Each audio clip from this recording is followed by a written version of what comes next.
नमस्कार दोस्तों, सोरफा सीरीज में आपका स्वागत है। तो आज हम फिर आप लोग के लिए हिंदी का धमाकेदार टेस्ट सीरीज लेकर आ गए हैं और इसमें जितने भी क्वेश्चन सेट किए गए हैं आपके एग्जाम के पॉइंट ऑफ व्यू से सभी क्वेश्चन इंपॉर्टेंट है। तो चलिए इस क्लास की शुरुआत करने से पहले बता दिए, जो लोग अभी हमारे चैनल पे नए हैं आप हमारे चैनल को सब्सक्राइब कर लीजिए और घंटी के बटन को दबा दीजिए। तो चलिए इस क्लास की शुरुआत करते हैं।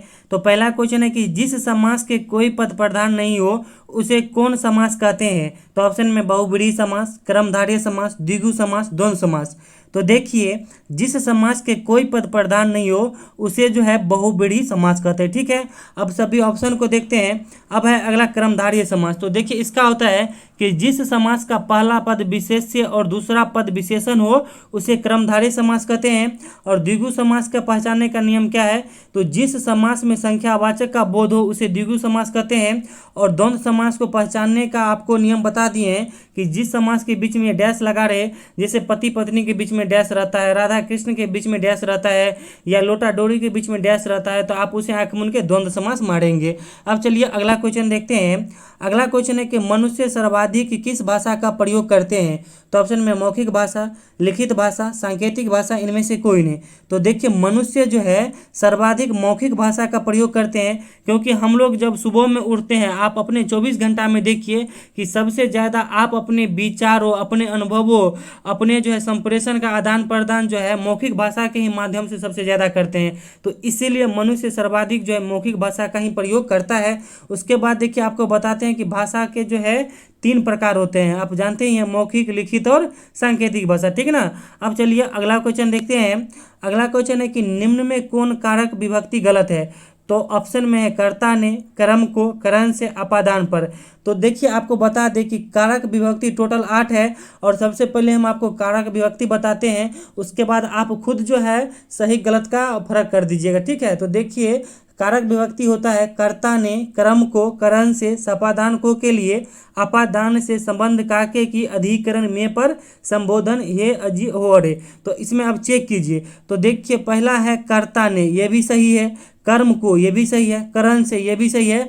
अब डी नंबर है अपादान पर। तो जैसा कि आपको बताए हैं कि अपादान से होता है, देखिए एक बार और रिवीजन कर देते हैं कि कर्ता ने, कर्म को, करण से, सपादान को के लिए, अपादान से होता है, इसमें अपादान पर है। ठीक है, तो इसमें गलत कौन हो जाएगा, डी नंबर यानी अपादान कारक। अब चलिए अगला क्वेश्चन देखते हैं। अगला क्वेश्चन है कि महाभारत में कौन सी संज्ञा है। तो ऑप्शन में द्रव्यवाचक, जातिवाचक, व्यक्तिवाचक, समूहवाचक। तो देखिए महाभारत में कौन सी संज्ञा है, तो व्यक्तिवाचक संज्ञा है, क्योंकि देखिए महाभारत भी एक ग्रंथ है यानी धार्मिक ग्रंथ है। अगर यहीं आपको धार्मिक ग्रंथ रहता तो आप क्या मारते, जातिवाचक संज्ञा मारते। ठीक है, मगर यहाँ धार्मिक ग्रंथ में से एक धार्मिक ग्रंथ जो है आपको महाभारत भी है, इसीलिए यह व्यक्तिवाचक संज्ञा हो जाएगा। उसके बाद सभी ऑप्शन को देखते हैं। तो देखिए द्रव्यवाचक संज्ञा उदाहरण क्या होता है, तो जिसे आप जो है नाप या तोल सकते हैं वो द्रव्यवाचक संज्ञा कहलाता है। जैसे दूध हो गया, घी हो गया, तेल हो गया, चावल हो गया, यह आपका द्रव्यवाचक संज्ञा का उदाहरण हो गया। उसके बाद देखिए लड़का हो गया, लड़की हो गया, महिला, पुरुष, नदी, यह सब आपको जातिवाचक संज्ञा का उदाहरण हो गया। उसके बाद देखिए समूहवाचक संज्ञा का उदाहरण में हो गया समूह हो गया, भीड़ हो गया, गुच्छा हो गया, यह आपको समूहवाचक संज्ञा का उदाहरण है। और आप लोगों को क्लास अच्छा लगता है तो प्लीज़ वीडियो को लाइक कीजिए, हमें सपोर्ट कीजिए और अपने दोस्तों में इस क्लास को भी शेयर कर दीजिए। ठीक ना। अब चलिए अगला क्वेश्चन देखते हैं। अगला क्वेश्चन है कि जिस क्रिया के साथ कर्म नहीं रहे वह कौन सी क्रिया है। तो ऑप्शन में सकर्मक, अकर्मक, द्विकर्मक, इनमें से कोई नहीं। तो देखिए जिस क्रिया के साथ कर्म नहीं रहे उसे अकर्मक क्रिया कहते हैं। इससे पहले भी हम आपको बता दिए हैं कि क्रिया के 2 भेद होते हैं, सकर्मक और अकर्मक। जिसके साथ कर्म रहे उसे जो है सकर्मक क्रिया कहते हैं और जिसके साथ कर्म नहीं रहे उसे क्या कहते हैं, अकर्मक क्रिया रहते हैं। और जिस क्रिया में 2 कर्म रहे उसे द्विकर्मक क्रिया कहते हैं। ठीक ना। अब चलिए अगला क्वेश्चन देखते हैं। अगला क्वेश्चन है कि निम्न में कौन गुणवाचक विशेषण है। तो ऑप्शन में सुंदर, दयालु, चतुर, इनमें से सभी। तो देखिए आपको सुंदर भी जो है गुणवाचक की जो है विशेषता बतलाता है। उसके बाद दयालु भी जो है गुण की विशेषता बतलाता है, चतुर चालाक भी आपको जो है गुण का विशेषता बतलाता है। ठीक है, तो आपको बता दे कि विशेषण के 4 भेद होते हैं। कौन कौन? गुणवाचक विशेषण, संख्यावाचक विशेषण, परिणामवाचक विशेषण और सर्वनामिक विशेषण। ठीक है, तो आपको ये भी बता दे कि विशेषण जो है ये संज्ञा या सर्वनाम की जो विशेषता बतलाए उसे जो है विशेषण कहते हैं। ठीक ना, और यह तो आपको कई बार हम बता चुके हैं। अब चलिए आगे बढ़ते हैं, और आगे बढ़ने से पहले हम बता दें कि हम आप लोग को जो है बिहार बीएड का स्पेशल नोट्स प्रोवाइड करे हैं। ये मेरा नंबर है 7050387142। यह मेरा व्हाट्सएप नंबर है, और हम इसी पे जो है सभी नोट्स प्रोवाइड करा रहे हैं। और देखिए, आप अपने तैयारी को इम्प्रूव करने के लिए मेरा नोट्स एक बार जरूर लीजिए। बस हम आप लोग से छोटा सा अमाउंट 99 रुपया लेते हैं, और ये 99 हम इसलिए रखे हैं कि सभी बच्चा जो भी मान लीजिए मीडियम फैमिली से है या फिर जो अमीर फैमिली से भी है, सभी बच्चा इतना पेमेंट दे पाए। ठीक है, तो आप लोग जरूर लीजिए, और आपको नोट्स अच्छा नहीं लगे तो आपका पैसा भी रिटर्न कर सकते हैं, मगर आप अपने तैयारी को इम्प्रूव करने के लिए मेरा नोट्स जरूर लीजिए। अब चलिए अगला क्वेश्चन देखते हैं। अगला क्वेश्चन है कि भारत की प्रथम देश भाषा कौन सी है? तो ऑप्शन में पाली, संस्कृत, प्राकृतिक, इनमें से कोई नहीं। तो देखिए, भारत की प्रथम देश भाषा कौन सी है? तो संस्कृत है। अगर देखिए कभी कभी एग्जाम में अगर ऑप्शन में संस्कृत नहीं रहेगा, ठीक है, उसके बाद अगर आपको पाली रहेगा तो आप पाली मारिएगा। अब कहिएगा सर आप पाली क्यों मारे? तो देखिए बताते हैं। पाली, जब सम्राट अशोक हमारे भारत का जो अखंड भारत का निर्माण किया हुआ था, अफगानिस्तान तक हमारा भारत था, उस समय जो है आपको उनकी जो है राजभाषा क्या थी? पाली थी, क्योंकि वो बौद्ध धर्म के जो है मानने वाले थे। ठीक है, इसीलिए उस समय जो है देश भाषा कौन थी? पाली थी। तो आप लोग अगर उस हिसाब से पूछेगा तो आप पाली मारिएगा, अगर पाली नहीं रहेगा तो फिर संस्कृत मारिएगा। ठीक है ना। अब चलिए अगला क्वेश्चन देखते हैं। अगला क्वेश्चन है कि श्री गणेश करना मुहावरे का अर्थ है। तो ऑप्शन में आरंभ करना, गणेश जी की पूजा करना, विचलित होना, सावधान होना। तो देखिए, श्री गणेश करना मुहावरे का अर्थ क्या होता है? तो आरंभ करना होता है। ठीक है, आप मान लीजिए कोई काम कर रहे हैं, आप मान लीजिए आपके घर में कोई शादी होने वाला है, यानी श्री गणेश होने वाला है शादी का, या आप जो है घर की नींव रखे यानी घर का श्री गणेश किए हैं। ठीक है, तो यह होता है आपको श्री गणेश करने मुहावरे का अर्थ। ठीक है, अब चलिए अगला क्वेश्चन देखते हैं। अगला क्वेश्चन है कि प वर्ग का उच्चारण स्थान कौन है? तो ऑप्शन में कंठ, तालु, दंत, ओष्ठ। तो देखिए, प वर्ग का उच्चारण स्थान कौन होता है? तो ओष्ठ होता है।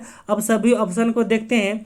तो देखिए, कंठ से क्या बोला जाता है? तो कंठ से जो है क वर्ग बोला जाता है, तालु से जो है च वर्ग बोला जाता है, और दंत से जो है त वर्ग बोला जाता है। ठीक ना। अब चलिए अगला क्वेश्चन देखते हैं। अगला क्वेश्चन है कि निम्न में कौन नदी का पर्यायवाची शब्द है? तो ऑप्शन में सरिता, तरंगनी, तटीनी, इनमें से सभी। तो देखिए, नदी का जो है इनमें से सभी पर्यायवाची शब्द है। और आप लोग को बता दें कि आप लोग जो है 15 में से कितना मार्क आप लोग को आ रहा है, आप लोग कमेंट करके जरूर बताइएगा, और हम सभी स्टूडेंट के कमेंट का फीडबैक देते हैं। अब चलिए अगला क्वेश्चन देखते हैं। अगला क्वेश्चन है कि निम्न में कौन पुल्लिंग शब्द है?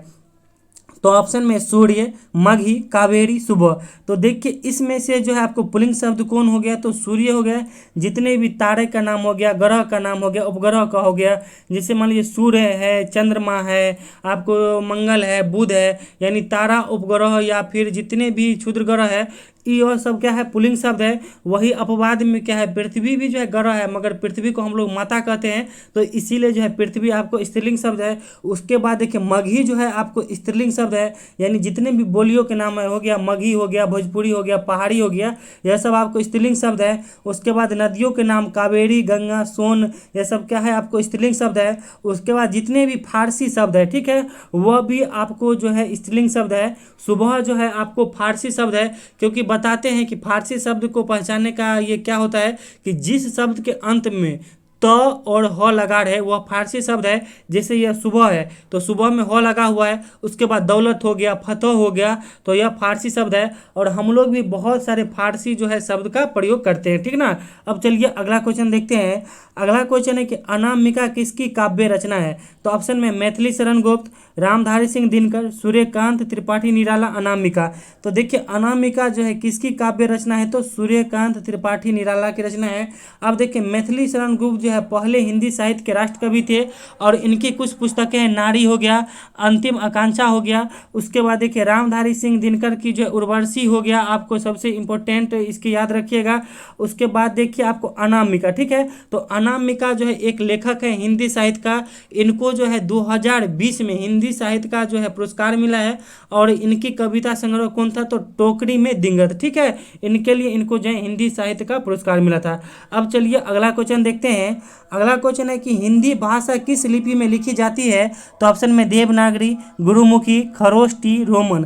तो देखिए हिंदी भाषा किस लिपि में लिखी जाती है? तो देवनागरी लिपि में लिखी जाती है। उसके बाद पंजाबी भाषा गुरुमुखी लिपि में लिखी जाती है। उसके बाद आपको बताते हैं कि देखिए इंग्लिश जो है रोमन लिपि में लिखा जाता है, और खरोष्टी लिपि में क्या लिखा जाता है आप लोग कमेंट करके बताइएगा, ठीक ना। अब चलिए अगला क्वेश्चन देखते हैं।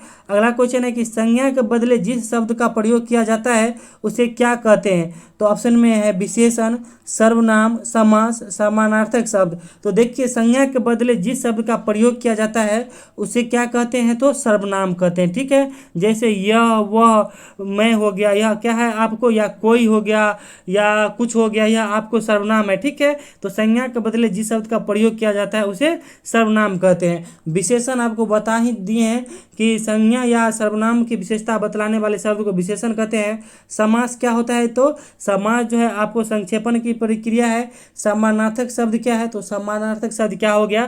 तो दो चार ऐसे शब्द जिनका अर्थ जो है एक समान निकले उसे समानार्थक शब्द कहते हैं। जैसे मान लीजिए आप अपने पिताजी को पप्पा कहते हैं, बाऊ कहते हैं, या अब्बू कहते हैं, या अपने मान लीजिए माता जी को आप माता जी कहते हैं, मम्मी कहते हैं, अम्मी कहते हैं। तो यह सब क्या है, आप इनका प्रयोग करते हैं, ठीक है। बहुत सारे शब्द है मगर उनका अर्थ एक ही निकलता है, ठीक ना। अब चलिए अगला क्वेश्चन देखते हैं। अगला क्वेश्चन है कि हिंदी के खड़ी बोली की शुरुआत किसने किया था? तो इस क्वेश्चन का आंसर आप लोग कमेंट बॉक्स में दीजिएगा, हम और इसका दो ऑप्शन भी देते हैं। तो पहला ले लीजिएगा अमीर खुसरो और दूसरा अकबर ले लीजिएगा, और इसका सही उत्तर आप लोग कमेंट बॉक्स में जरूर दीजिएगा। और आप लोग को क्लास कैसा लगा प्लीज़ फीडबैक दीजिए, और अगर ज़्यादा अच्छा लगा हो तो प्लीज़ वीडियो को लाइक कीजिए, हमें सपोर्ट कीजिए और अपने दोस्तों में भी इस क्लास को शेयर कर दीजिए। तो चलिए thank you, all the best, हमारे साथ बने रहिए, थैंक यू।